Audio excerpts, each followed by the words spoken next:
Hello and welcome everybody. So my name is Holger, and as Philip just said, I'm from Hong Kong, originally from Germany, but I live in Hong Kong. And I do have a design studio where we do like a lot of branding and web design, and I also run like a web design consultancy. As I just said, I'm originally from Frankfurt, but all of that like is happening in Hong Kong. And I also want to focus like the talk on Hong Kong, China, and the Asian market and developing countries today. So there should be one or two good laughs in there, as well as like a lot of useful information. Since I'm like more the web guy, and I've seen like a lot of you guys are more like the app guys and girls, maybe, I don't know. Who of you actually works more like on the web development side of things? Okay, so that's more than I thought already. So I suppose everybody else is like in app development. Maybe we can just confirm that. So who's in app development? Okay, cool. There's some of you that are not on either, I guess, but that's okay. So last night, apparently that kind of preceded already. A lot of people asked me about the Open Device Lab. I don't know if you've ever heard of it, but I also founded the Open Device Lab in Hong Kong. And the Open Device Lab is an initiative where people found a lab, then they collect devices, and those devices are basically available to any developer in the... Well, it's not my phone.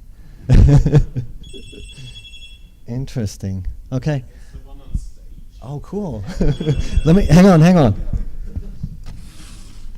Cool. Monitoring. Hello. Nobody on there. Very good. I like that. Next time I'll be faster.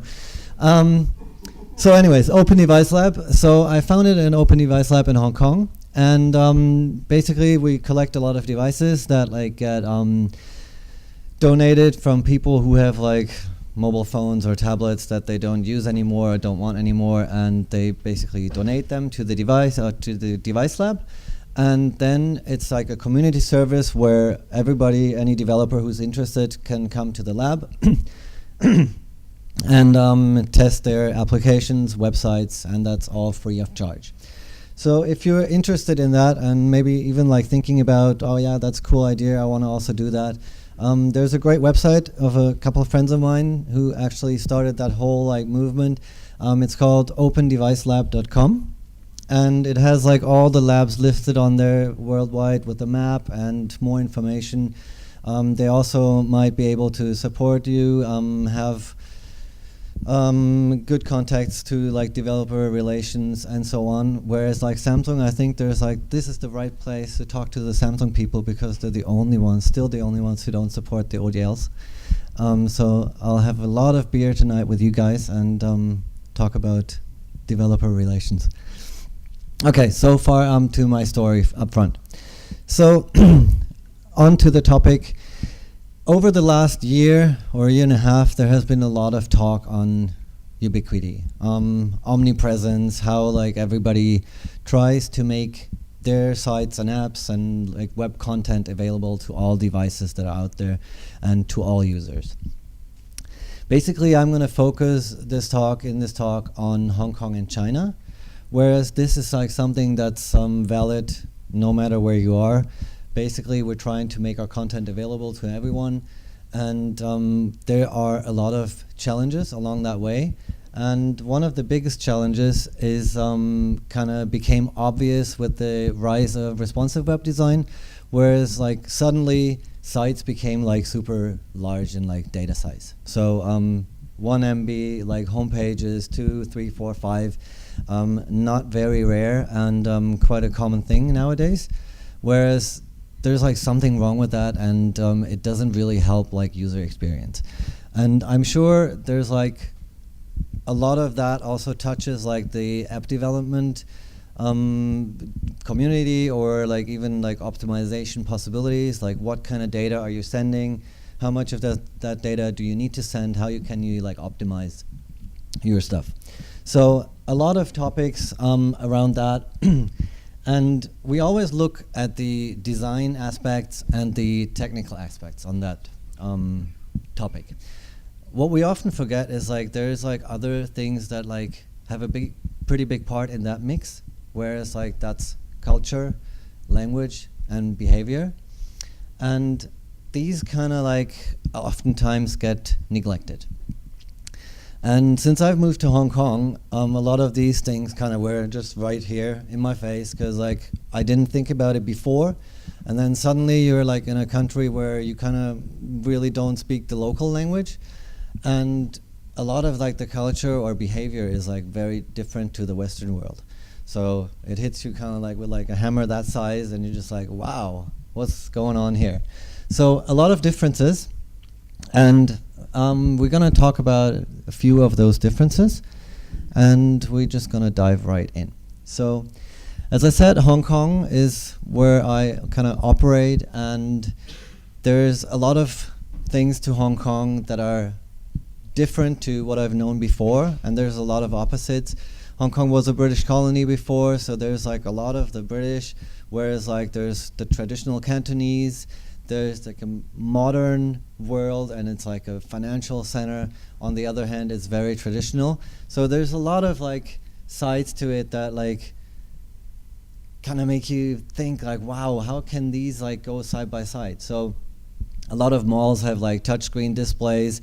Not very far from there, there's like tailors that work on tools that are like 100 years old, and it just goes on and on. So another mall, then like not too far from that, this is like how people operate their business.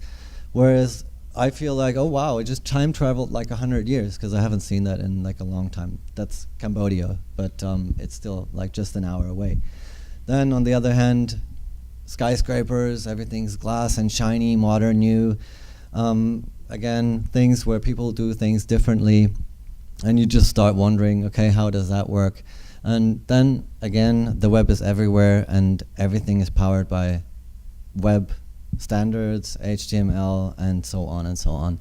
Basically, the whole world in Asia kind of consists of those like differences, and it's like the modern world against like the traditional older world. What I realized is we make a lot of assumptions, and in general I think assumptions are very dangerous for yourself, for other people, but this is like based on what we have learned when we grow up. We grow up with like a certain amount of, or like certain values and certain ideas, certain ideals, where we think, okay, this is like my world, this is where, well yeah, this is just how it is. And then you come to like another country, and suddenly things are different, and you have a hard time to adapt to them and understand them, or even like accept them. And as web developers or app developers or general developers, we also make those assumptions about like our users, clients, and so on. So one of my favorite examples is the one where like on every website, and I think every developer who works in that field knows that, like the logo on every page takes you back to the home page. This is like a common like paradigm basically, and everybody knows that.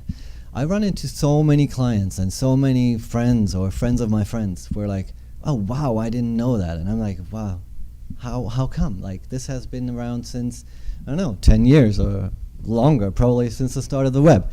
And they just don't know that. And another thing like that is where like you can, like on your mobile phone, you tap like the menu bar and it scrolls you back up to top. There's like so many people, they have never heard of that, and they're just like, oh wow, what did you do there? It's like, wow, magic. And well, it just makes your life so much easier. But this is like where we make assumptions, like everybody knows that, but they don't.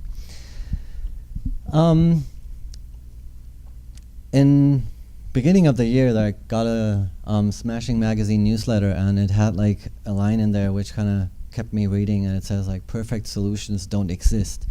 And Harry Roberts like started elaborating on how we should question the status quo, and how that would be helpful and kind of bring us like to a new thinking and new ideas. And questioning the status quo basically lets us ask ourselves, who are we actually designing for? And not only who are we designing for, but it's more like, where are those people who are we designing for? Or what do they do? Or what do they know? Or like, how did they actually learn things? So there's like a lot of differences. And resulting in that is like, what you know is pretty much not what your users know. There's always like some difference in your way of assuming things are or should be or would be, and to the way your users think things should work or something. Another good example is when I was younger, I used to play in a lot of bands, and I played guitar and rock and roll, and it was basically my pre-developer designer's life was all about music. And to me, like, AC/DC was everywhere. So in Asia, I thought everybody of my friends should know AC/DC, and I'm sure, like here, probably, who knows AC/DC? Okay.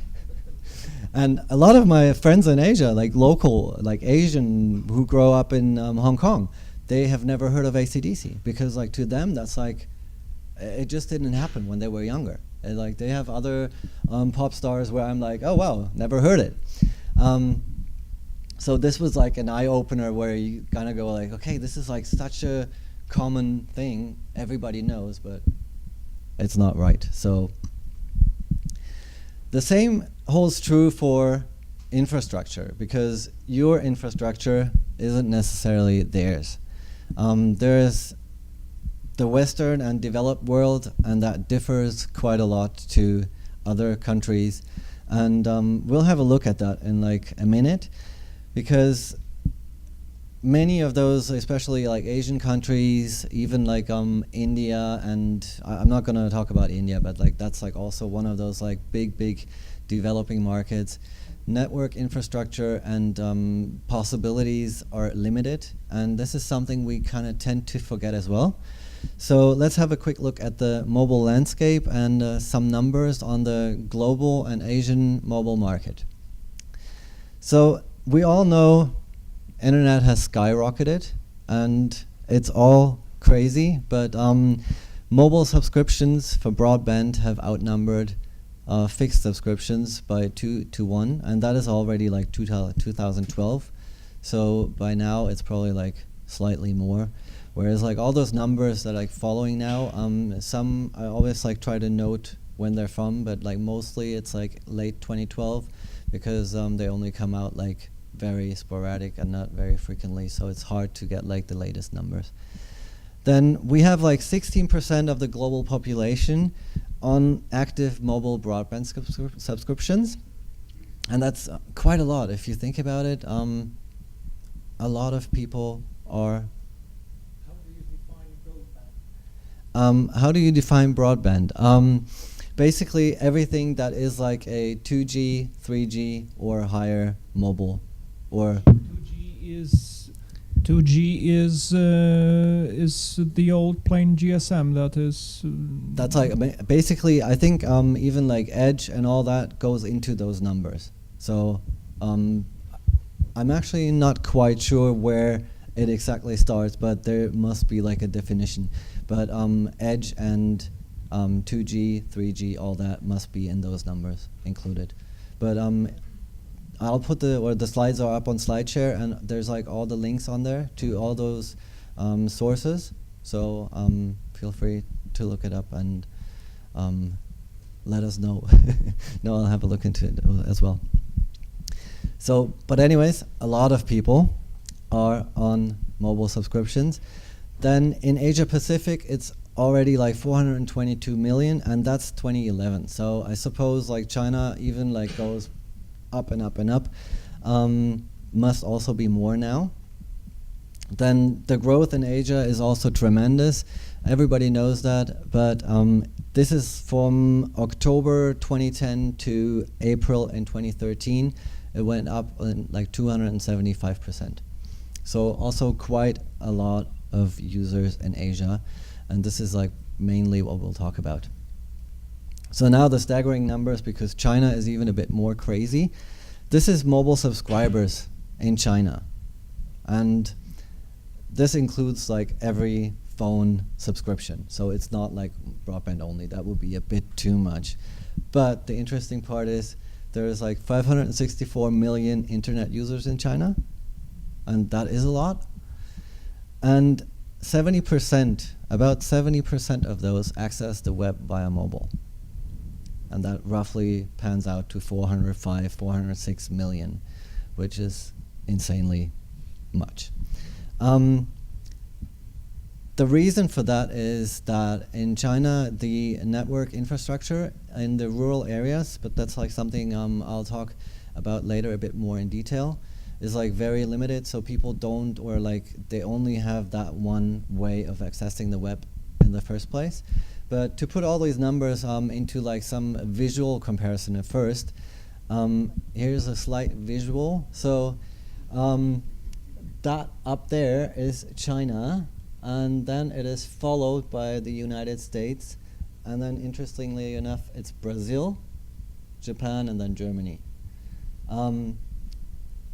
Everybody knows what's next. South America, I think, is like also major market.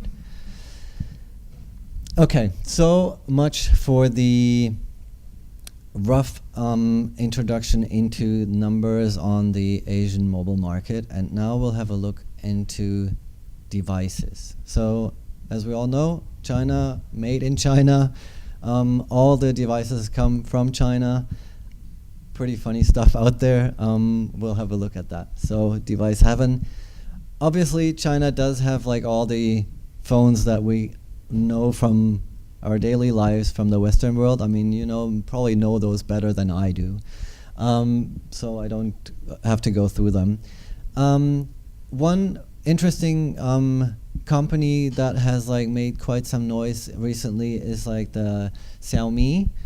I'm sure like some of you have heard about it, some of you have even like seen it already. It's pretty much gone also skyrocketing. They sold a lot of devices. They just brought out like this one I think came out in April. I'm not sure, they sold like 7 million or something of that. And then they launched another one last week or 2 weeks ago, and they sold that was,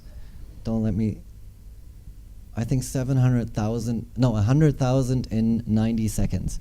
And they made like in that like week or 2 weeks, they made like 8 million reservations for the new one, which is like priced at 130 US. So definitely at the low end, but quite some numbers for like a newcomer phone company. So this is like definitely something to keep your eyes on, and I also want one of those, but I couldn't get my hands on it yet. Phones. Lots of phones. So this is all like the following pictures, they're all like from only one phone mall in Hong Kong. Who's been there has seen it probably. Other than that, it's like just quite crazy. It just goes on and on and on and on and on. And this is like no duplicate photos. This is all from just one floor in that mall. They also have like, besides all the standard phones, they do have like a few really interesting ones. I'm glad they're not smartphones yet. We don't have to worry about those displays. Then there's like the Chinese companies like Huawei and Lenovo and so on. And then if you move a bit further in Asia, then you hit Japan with like also very interesting stuff like the Disney phones and also funny shapes. Docomo, which is the local Japanese provider, more flippy flappy. And then of course Japan has like the smallest cell phone in the world. Also probably not web accessible, so that is good. Otherwise we'd have to worry about like, I don't know, 20 by 50 pixel displays. That would be ridiculous. So of course all those phones that we've seen there come in different flavors. Otherwise it wouldn't be exciting enough. And especially in China, there is like no or like limitless, endless possibilities what you can do with those phones. And you probably can guess what's next. This is also one street in Shenzhen, and obviously these are not real Apple shops, but they pretend to be. And This is also not the real Steve Jobs, but he likes to advertise in the window. So all fakes, copies of the copies of the copies.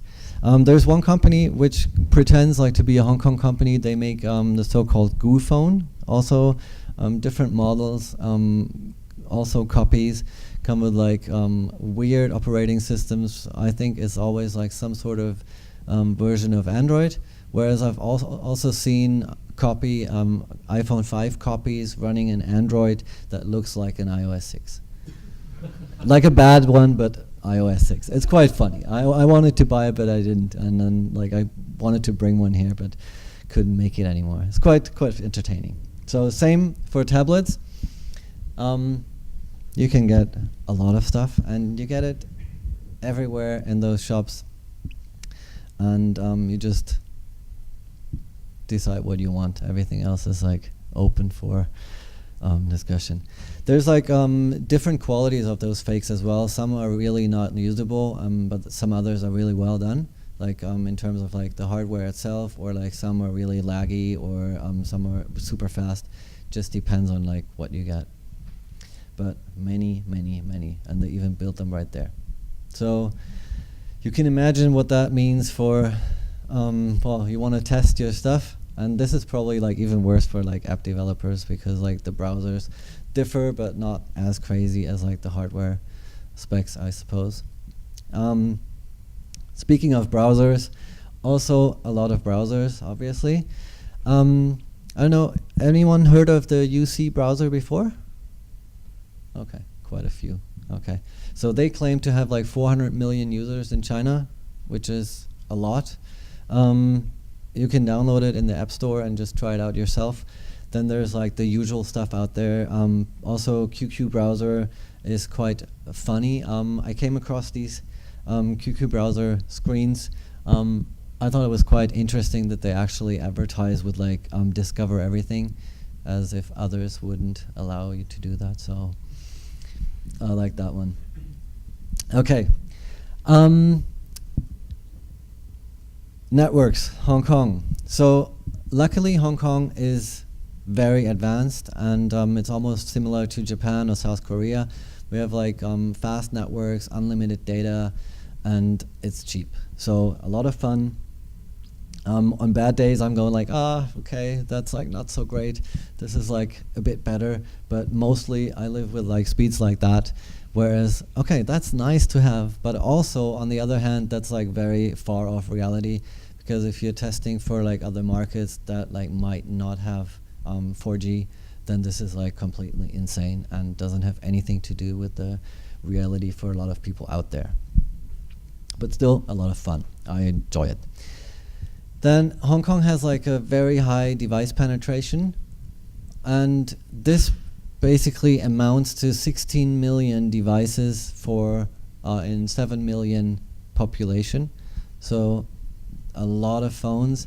And one of the reasons why there's so many phones is like taxi drivers just love phones. They do have them everywhere, and they have a lot of them. And then since people love their phones so much, they carry them everywhere. And the little ones get like branded luft balloons, air balloons, so just to know what they'll buy when they grow up. Okay, on to China. China is a bit of a different story compared to Hong Kong, because they're not as lucky with the networks, and that's why I said like, okay, the 4G with like 40 mid download rates is like a bit far off reality. China mostly only has like 2G networks and a bit of 3G in the big cities. This is kind of the information from like, I don't know, a couple weeks ago. They now actually do start rolling out 4G networks, and at the end of the year, or in about a year, it should look different in like the bigger cities. So there is 4G on its way. But as you can see, like all those like striped lines out there, this is like the rural areas. And those areas pretty much only have like 2G, because A, there is like no infrastructure to provide actually broadband lines over there that could be like fixed lines. So they only work with like mobile connections. Plus, another reason why people are such like heavy on mobile usage is that everybody has a phone already. And in those areas where it's like the lower education areas as well, like lower education means less income and also less, well, computers obviously, but they already have their phones, which means like they don't have to relearn like a new device to access the internet, because they're using their phone already and can just keep on using that for the internet. They don't have to buy a computer for a lot of money, and they don't have to learn how to actually use that. So China, a lot of like rural area 2G, and I actually experienced that on my way here on the train. Countryside, it's like 2G, it's like, oh, damn. And that like kind of also shows you how spoiled we are when you're like on 4G all the time. So I usually, like whenever I travel, I use those like moments to test stuff and like kind of experience like what we've built on fast networks, and to see how does that actually like behave and work on crappy networks, like not so fast ones, or with like a lot of loss and so on. So as I said, lots of people access the web mobile, that like the 405 million. There's also on the Mobile Planet, that Google stats site, there's also clearly you can see those pink lines. That is because no internet access at home. So a lot of people just don't have internet access at home, and that's why they're like so heavy on mobile usage. Then like in Shanghai, they started like 4G trials with like 5,000 users, whereas like that's I think now expanding already. I think that might be slightly outdated, but still 4G only rolling out now. Interesting is to see that only 15% of those China network connections are actually 3G connections, whereas like if you compare that to the US, that's like 80% 3G connections. So quite a difference. And there's also other countries in Asia or like other developing countries where it might be less than 15%. So pretty much if you're traveling around, you're covered with like 2G. And if you live there, you also. So that means that with the whole like development of like how we build stuff right now, like super big websites where it's like, okay, well, I'm sending you 5 MB down the line. It's like, oh yeah, whatever. Actually, it is whatever, and means Katowice, we do have a problem. And since we do want to allow every web user to access like every web content anywhere and all the time on any device, we do have to address that problem. And that problem basically is called performance is design. So I think it started like last year in September or so. Like I was at Smashing conference, and there was like a lot of talk about like how performance is design, and I think people haven't like really thought about that feature before like so much. And now it's like getting bigger and bigger, more people talk about it, and it's becoming more and more important. And I think the first time we've seen that like really well executed was like when Instagram launched their app, and they actually kind of tricked the user in like thinking it's like so super fast, because they were like uploading that image while you were filling out your caption, which is like, I think is just genius approach, because you were busy anyways, and they just upload it in the background and you feel like, okay, wow, done already, it's so fast. So that was quite a smart approach, and actually a very simple approach, but you just have to kind of come up with that idea and do it. And since then, you see more and more like apps or websites that kind of make use of like such techniques where they kind of pretend or like at least make you feel it's super fast, which is totally fine, even if it's not, as long as you don't feel it, because you just want to feel good while you're using app, site, whatever. So then a lot of people always talk about location. Location is so important. And then I was thinking about it, and I was like, okay, well, if we are like always talking about location, everybody wants to know where users are, and then we have like performance on the other side. why don't we put those two together and actually try to, well, kind of cater towards that? So may I present the new word or the new approach, which is called geo-performance.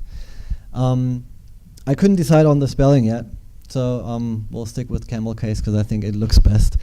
And basically, geo-performance means that it's like a way or like an aim to optimize web, app, whatever content performance in any location for any user. So you just try to optimize, well, the shit out of it, but not only for your local network or your close by areas, but you also consider people that are like in whatever 2G networks or environments where that's like their only means. To take that a step further, I came up with like a few states of like geo-performance where I talked about it yesterday with like someone. Basically, a lot of times you have like, whatever, I'm gonna go with the website example. So you have like a web agency and a client, and they're like mostly or oftentimes in the same city, and then like the site is probably hosted in the same country. That is like totally fine, and from within that country it usually is super fast. I do experience that a lot with like Hong Kong, because you host in Hong Kong, and usually hosting in Hong Kong isn't like so state of the art. It's like okay, but not really great. And then people like accessing sites from Germany, it's like so slow, or vice versa. So this is like the local problem. Then you can like take it a step further and you go, okay, well, I want to optimize for like global, whereas like that global to me refers to like all those fast networks, like the Western world, and people who really don't mind you sending them like 5 MB down the line for just like a homepage. And then truly global, that would be, okay, you really do want to care about those developing countries and make, or try to make every user happy. So I'm not sure where that's like, that idea is gonna go, but for now, I think to me that makes like a lot of sense to just like give it a name and like kind of try to cater to it. I don't know, we'll see where that is gonna go.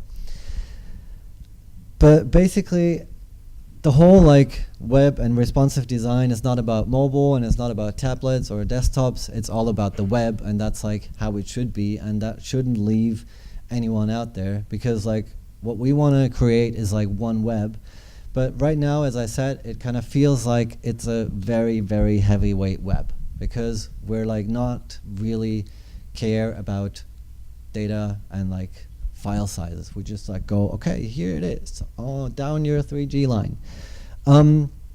One thing I noticed was the Firefox OS has like a feature which is called cost control, which is great, because I think it's good to see other people also thought about that like quite a while ago and actually implemented something as that, because there is places where you have to watch your data.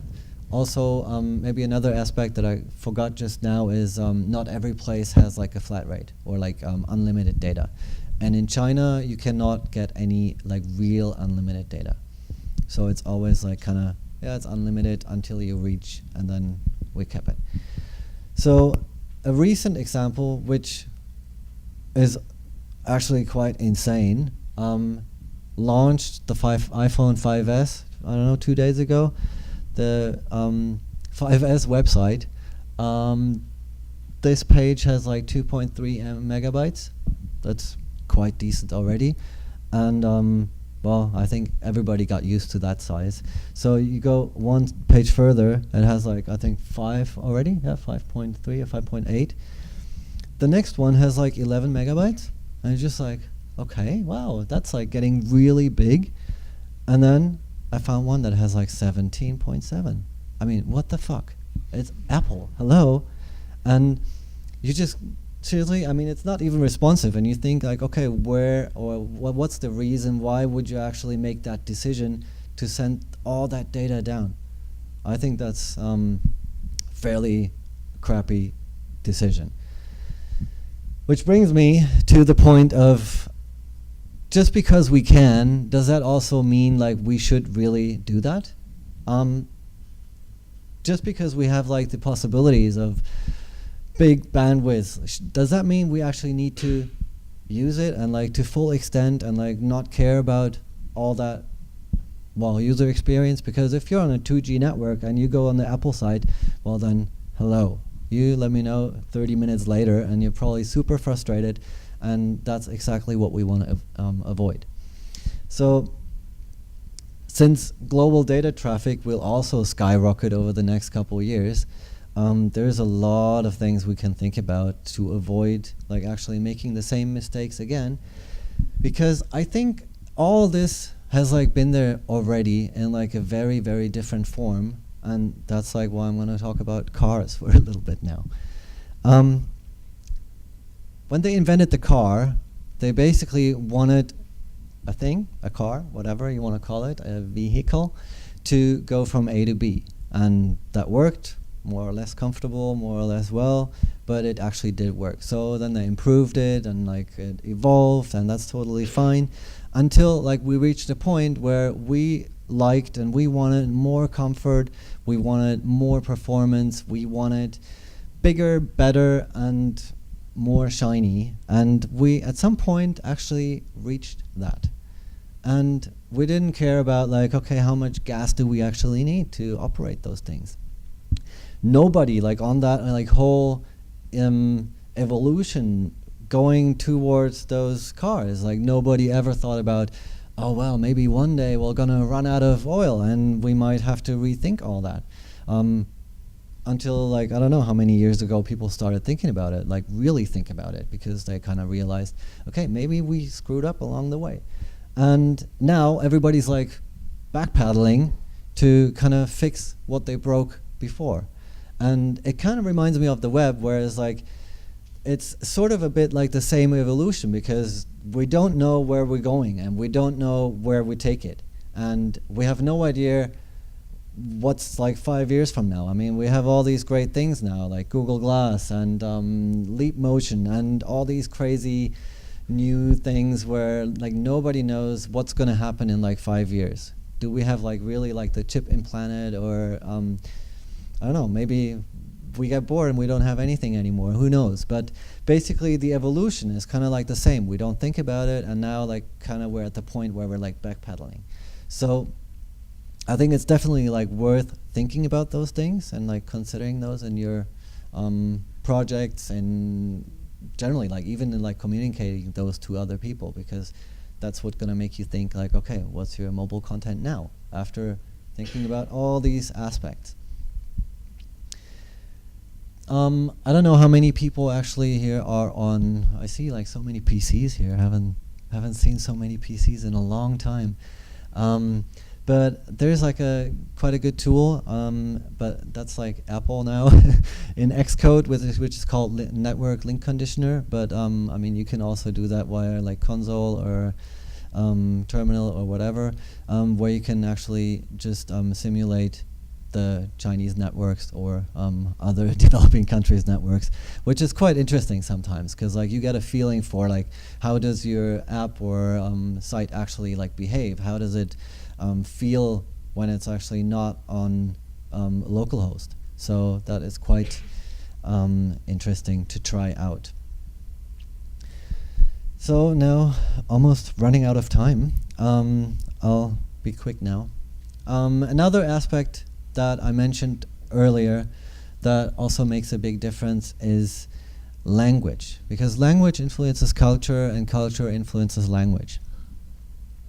There's a lot of things that can go wrong, and a lot of things in different cultures where, well, you kind of don't understand it until like you either like make a big mistake, or somebody really explains it to you, or you learn the language and you realize, okay, well, that makes total sense.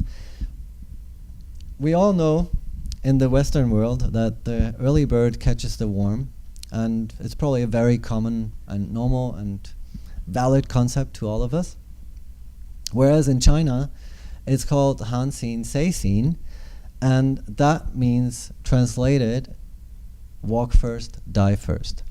So the same concept, but in this case, you can easily end up pretty much like that. So a lot of small differences can lead to big mistakes, and vice versa. So there's like no way you can like just take idioms or ideals and just translate them one by one. It's always like a matter of like, okay, what is actually happening culture-wise? What is the language? And you need to kind of understand those things and try to embrace that culture. Pepsi, for example, and there's like more than that example, they made a big mistake because they translated their slogan, Pepsi brings you back to life, and it actually meant Pepsi brings your ancestors back from the grave, and that was like a very, very big disaster. There's other multinationals that like did the same thing, kind of. I think KFC was one of them, and I think even like Procter and Gamble or something. I don't know.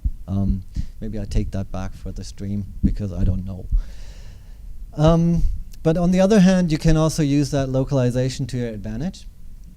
I'm gonna skip this one or like keep it really short, but this is like a research company. Maybe you guys know that already. It's called Distimo, and they do a lot of app store statistics and research, and have like fantastic studies on and essays on localization and all of these things. It's definitely worth having a look, because they found out that like in the Asian countries, adding a native language to an app made like the downloads go like, whoa, okay, we have more downloads now, and actually people were willing to pay for an app that was like in their language. Whereas like in the European part or in the US, that wasn't the case. People like didn't really, I mean the US is always English anyways, but in Europe it didn't make a difference if it was like in English only or in like whatever German, Polish, but in Asia that made like a big difference, and I think that's like quite an interesting aspect. There's also like a lot of information in there where like they find, okay, this isn't equal for iPhone and iPad, so this is like definitely something worth looking into, and you can just use that to your advantage instead of like getting scared away and not touching it. It might be worth actually having a look into it. So, and to round it up, basically even a small market share in China will allow you to have like 1 million users or even more, because there's like so many people out there, so much potential. You for sure have to stay open-minded, and even like if there's like concepts that you really don't understand and where you're like, okay, well, I just don't get it. It can be very, very frustrating along the way, but once you kind of accept it, or once you get it, it's actually quite fulfilling. Also overcome technical and cultural barriers, where there's like also quite a lot of them. And one thing I really have to urge is like kind of ponder your what the fuck moments, because sometimes you're just like, okay, why? I mean, I really, really don't get it. Why are people, and this is like an easy way to say, like a lot of times I hear like, oh, why are people that stupid? And maybe they're just not that stupid, but they're just like doing things differently. And it takes quite a lot of effort to kind of make that step back and like try to see things like the way people see it. And it's also quite interesting once you've done that. Like it leads to new ideas, it leads to new views. So all in all, definitely worth it. And then once you've done that, you embrace the difference and like really don't think about like things you don't get. And now we can all go and do awesome stuff. Thank you very much.